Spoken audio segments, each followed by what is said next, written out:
Assalamualaikum warahmatullahi wabarakatuh. Kami dari kelompok 8 akan melakukan presentasi mengenai tugas pendidikan kewarganegaraan, yang berjudul tentang konsep dasar politik strategis nasional atau Polternanas dalam pertahanan negara. Nah, sebelum kita mulai, saya akan memperkenalkan terlebih dahulu. Nama saya Imam Hadi Mustafa, saya asli Blitar. Kemudian silahkan Mas Ali. Ya, perkenalkan nama saya Ali Ridho, saya asli dari Palembang. Kemudian silahkan Mas Ibnu. Iya, perkenalkan saya Ibnu Fajar dari Madura. Makasih. Oke, baik. Penjelasan pertama mungkin bisa dijelaskan sama teman tim saya, Mas Ali. Silahkan. Baik, terima kasih Mas Hadi. Di sini saya akan menjelaskan tentang konsepsi dasar politik strategis nasional atau Polstrasnas dalam ketahanan negara. Yang pertama, pendahuluan. Politik dan strategi nasional merupakan landasan operasional negara kesatuan Republik Indonesia yang bersumber dari ketahanan nasional, wawasan Nusantara, Undang-Undang Dasar 1945, dan Pancasila. Sejak tahun 2004, politik dan strategi nasional merupakan kewenangan Presiden dan Wakil Presiden. Dijabarkan melalui visi dan misi Presiden dan Wakil Presiden untuk jangka waktu 5 tahun. Politik dan strategi nasional merupakan pencerminan masalah kesejahteraan dan pertahanan keamanan sebagai wujud politik pembangunan yang dilaksanakan melalui visi dan misi pemerintah. Kemudian politik berasal dari bahasa Yunani, yaitu polis atau negara yang terdiri atas rakyat dan pemerintahan yang berdaulat.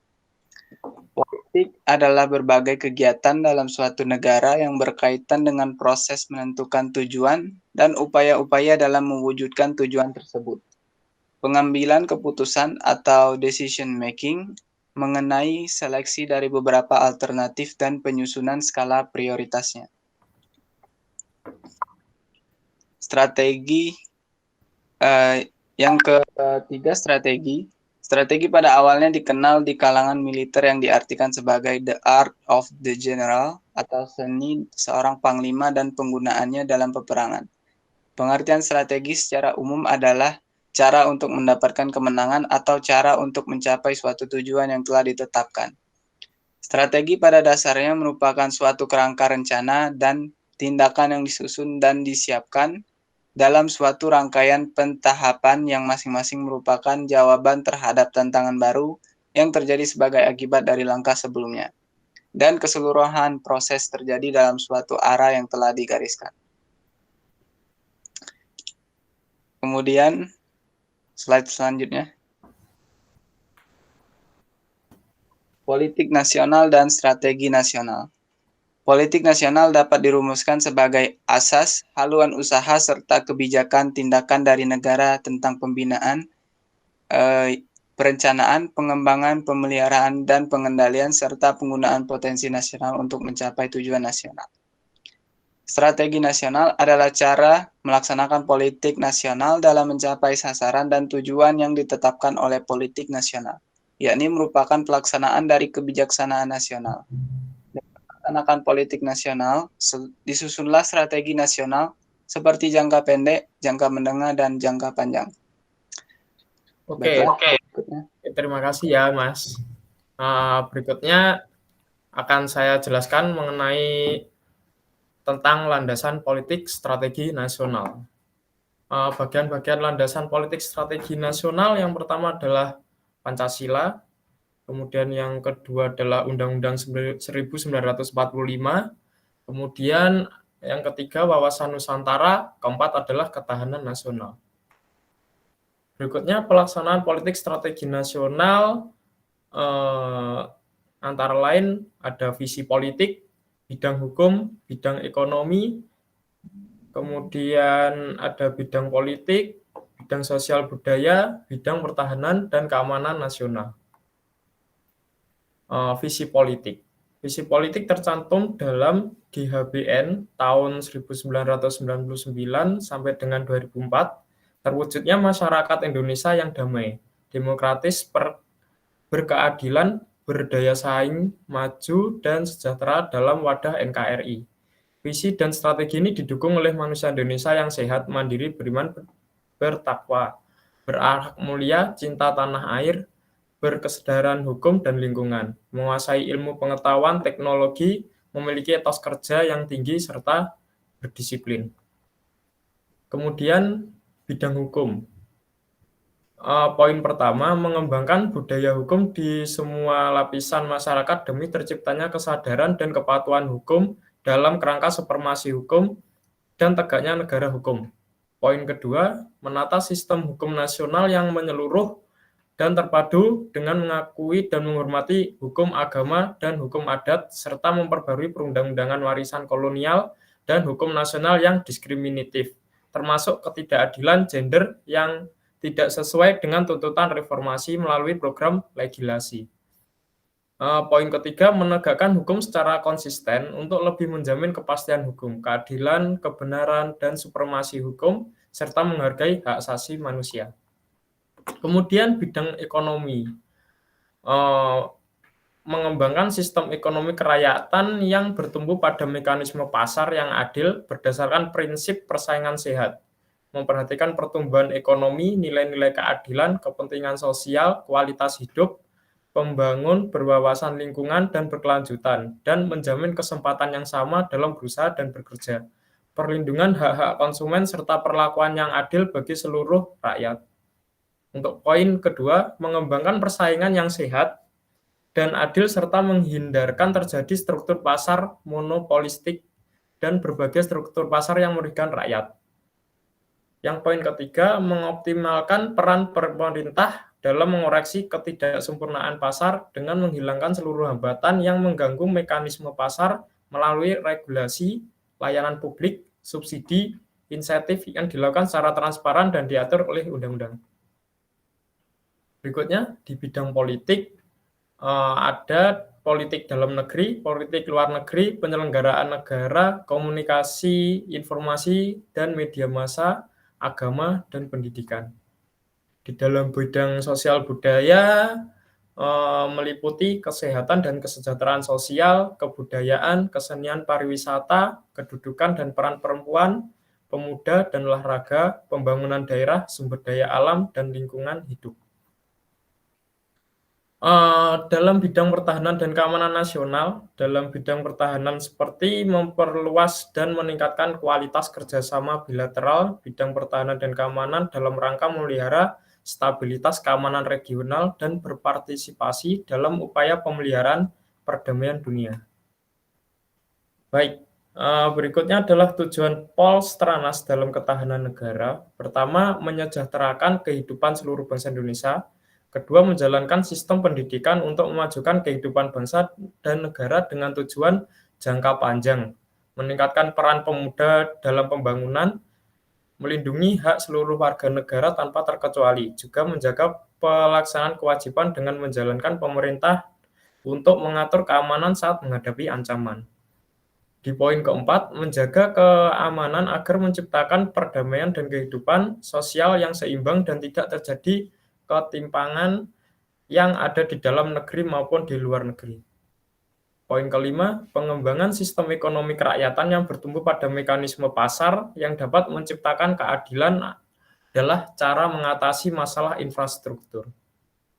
Kemudian untuk bagian stratifikasi Polstranas akan dijelaskan oleh teman saya. Silahkan Mas Ibnu. Ya, terima kasih. Berikutnya saya akan menjelaskan bagian stratifikasi Poltranas. Jadi di bagian ini dibagi lagi menjadi 5 tingkatan. Yang pertama, tingkat penentu kebijakan puncak, umum, khusus, teknis, dan daerah. Nah, nanti saya akan jelaskan kelimanya. Berikutnya, yang pertama, kita masuk ke tingkat penentu kebijakan puncak. Jadi poin pertama meliputi kebijakan tertinggi yang menyeluruh secara nasional dan mencakup penentuan undang-undang dasar. Yang kedua, dalam hal dan keadaan yang menyangkut kekuasaan kepala negara seperti tercantum pada pasal 10 sampai 15 Undang-Undang Dasar 1945, yaitu tingkat penentu kebijakan puncak termasuk kewenangan presiden sebagai kepala negara, bentuk hukum dari kebijakan nasional ditentukan oleh kepala negara dalam dapat berupa dekret, peraturan, dan piagam kepala negara. Kemudian yang kedua, tingkat penentu kebijakan umum. Dalam tingkat penentu kebijakan umum ini, ruang lingkup bersifat menyeluruh, nasional, dan berisi tentang masalah-masalah makro strategi guna mencapai idaman nasional dalam situasi dan kondisi tertentu. Berikutnya, tingkat penentu kebijakan khusus. Dalam tingkat kebijakan khusus, merupakan kebijakan dalam suatu bidang utama pemerintah. Kebijakan ini termasuk kebijakan umum yang berfungsi untuk merumuskan strategi, administrasi, sistem, dan prosedur dalam bidang tersebut. Wewenang kebijakan khusus ditangani oleh menteri berdasarkan kebijakan di tingkat atasnya. Berikutnya, tingkat penentu kebijakan teknis.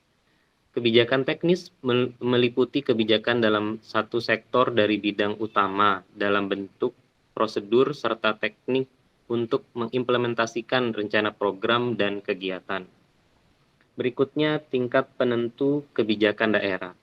Yang pertama, wewenang penentuan pelaksanaan kebijakan pemerintah pusat di daerah terletak pada gubernur, yang dimana kedudukannya sebagai wakil pemerintahan pusat di daerahnya masing-masing.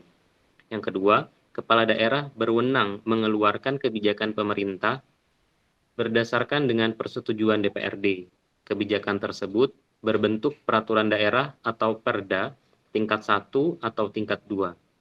Menurut kebijakan yang berlaku saat ini, jabatan gubernur dan bupati atau wali kota dan kepala tingkat daerah tingkat 1 atau tingkat 2 disatukan dalam satu jabatan yang disebut gubernur atau kepala daerah tingkat 1, bupati atau kepala daerah tingkat 2, atau wali kota atau kita sebut juga kepala daerah tingkat 2. Berikutnya, Polstranas pada era reformasi dan Orde Baru.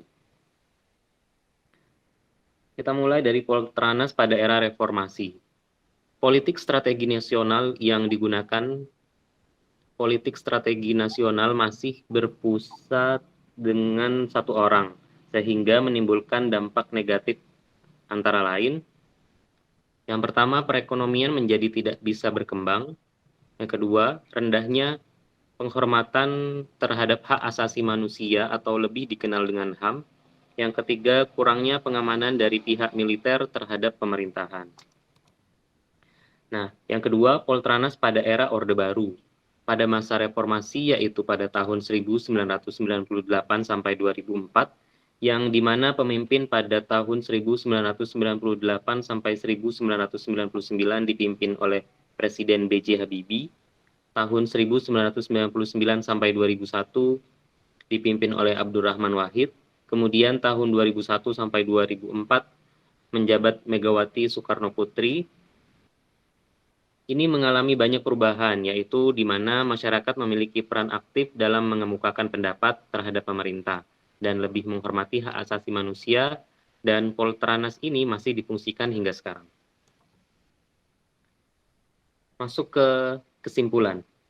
Yang pertama, politik strategi nasional merupakan suatu konsep strategi yang digunakan secara nasional untuk tujuan dan kurun waktu tertentu untuk mencapai tujuan utama negara Indonesia.